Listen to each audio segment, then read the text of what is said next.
भोग के रास्ते पर जाओगे तो तुम्हारी ऊर्जा, तुम्हारी शक्ति डिस्ट्रॉय होगी, तुम्हारा जीवन भी बर्बाद होगा, तुम्हारा लोक भी बर्बाद होगा, परलोक भी बर्बाद होगा।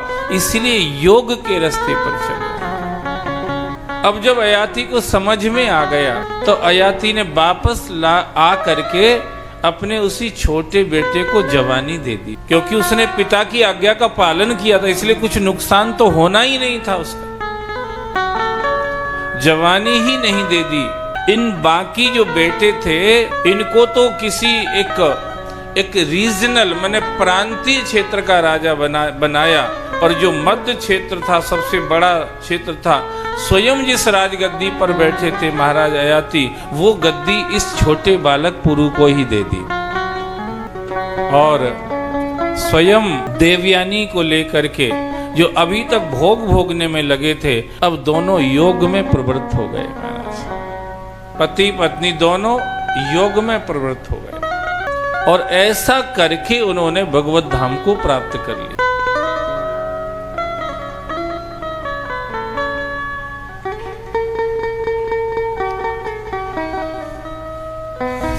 तो जब हम भगवत आज्ञा, धर्म की आज्ञा, माता पिता गुरु की आज्ञा का पालन करते हैं तो परिणाम कभी प्रतिकूल नहीं जाता है।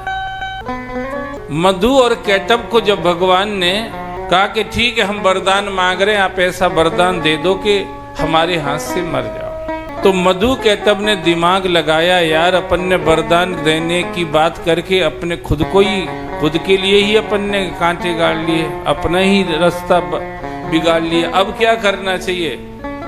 तो जो आसुरी प्रवृत्ति के लोग होते हैं ना, ये जल्दी अपनी गलती को मानते नहीं, स्वीकार नहीं करते हैं, ये हार भी जल्दी नहीं मानते हैं। दोनों ने कहा कोई बात नहीं, कोई ना कोई रास्ता अपन निकालेंगे, और दोनों ने एकदम मीटिंग करी और कहा कि देखो इस समय पूरी पृथ्वी रसातल में डूबी हुई है, जल ही जल सब जगह दिखाई दे रहा है, कहीं सूखी कोई जगह ही दिख नहीं रही है, सब पूरा गीला गीला ही हुआ पड़ा है। देखो अपन कितने इंटेलिजेंट, रास्ता निकाल लिया कि नहीं। चलो अब अपन नारायण को चांस देते हैं। और मधु केटब ने जाकर के भगवान नारायण से कहा ठीक है हम तुम्हें वरदान देते, तुम्हारे हाथ से मर जाएंगे, पर एक शर्त है, जहां सूखी जगह हो वहां पर हमें मारो। अकल लगाई, जहां सूखी जगह वहां मारो। अभी सोच रहे थे सूखी जगह तो कहीं है ही नहीं, सब जगह तो पानी पानी है इस समय, प्रलय का जल, प्रलय जल सब जगह भरा पड़ा है। भगवान नारायण ने कहा ये मेरी जंगा है, ये सूखी है,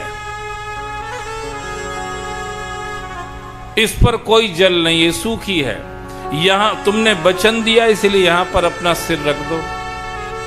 दोनों वचनबद्ध हो चुके थे, इसलिए दोनों ने भगवान नारायण की जांघ पर अपना सिर रख दिया, और भगवान ने सुदर्शन चक्र के द्वारा दोनों के मधु और केटब के सर काट दिए। आदमी की प्रवृत्ति खराब हो तो वो अपने आप उस पड़ाव पर जाके पहुंच जाता है जहां उसका नाश होता है, नुकसान होता है। आदमी प्रवृत्ति अच्छी रखे तो अपने आप उस जगह पहुंच जाएगा जहां उसका कल्याण होना है, जहां उसका भला होना, जहां उसका मंगल होना है। इसलिए इन कथाओं से हमें ये संदेश मिलता है कि हमें अपने आप को कैसे रखना चाहिए। किसी के लिए बुरा सोचने से अपना भला हो जाएगा, ये प्रवृत्ति अच्छी नहीं होती है, पर बहुत सारे लोग इस प्रवृत्ति के शिकार रहते हैं। वो दूसरे की बुराई करते हैं अपनी भलाई के लिए, अपनी अच्छाई के लिए, अपनी प्रोग्रेस के लिए, उन्नति के लिए, अपने को आगे ले जाने के लिए। पर इन कथाओं से ऐसा लगता है, ऐसा होता नहीं है महाराज।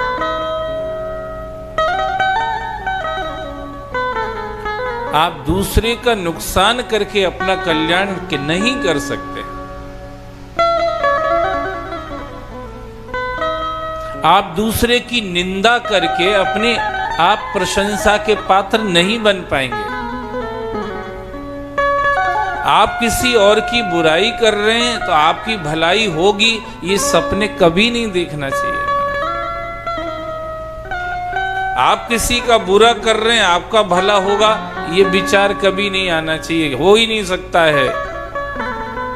क्योंकि ये जगदम्बा परा अम्बा सर्वत्र व्याप्त है, जो सबकी मनसा को समझती है और उसी के अनुसार वो परिणाम निर्धारित करती रहती है, उस तरह का वातावरण वो निर्मित करती रहती है। ये जगदम्बा परा अम्बा। मधु कैटभ मारे गए, ब्रह्मा जी ने देखा जब दोनों मर गए हैं तो अब उनको शांति आई, अब चैन आया। पर ये ब्रह्मा जी को पता है कि नारायण ने मारा जरूर है, पर सोते हुए नारायण को जगाया तो ये जगदम्बा परा अम्बा ने ही है। हम इनकी कृपा से ही सुरक्षित हैं। इसलिए ब्रह्मा जी ने जगदम्बा मैया को ही प्रणाम किया और ये कहा कि मैया हम सदा आपके चरणों के दास बने रहे, हमारे मन में कभी किसी बात को लेकर के अभिमान ना आ जाए, क्योंकि अब हमें समझ में आ गया है, हम भले ही अपने आप को सर्वे सर्वा मानते हैं, पर हमसे ऊपर भी कोई हो सकता है कभी भी, और उसका सामना करना हमारे बस की बात नहीं होगी। इसलिए कृपा करके आपका संरक्षण हमें प्राप्त होता रहे, हमारी बुद्धि सदा इस स्थिति में बनी रहे जो हम आपके चरणों का आश्रय लेकर के रहें महाराज, आपके चरणों के आश्रय में रहें।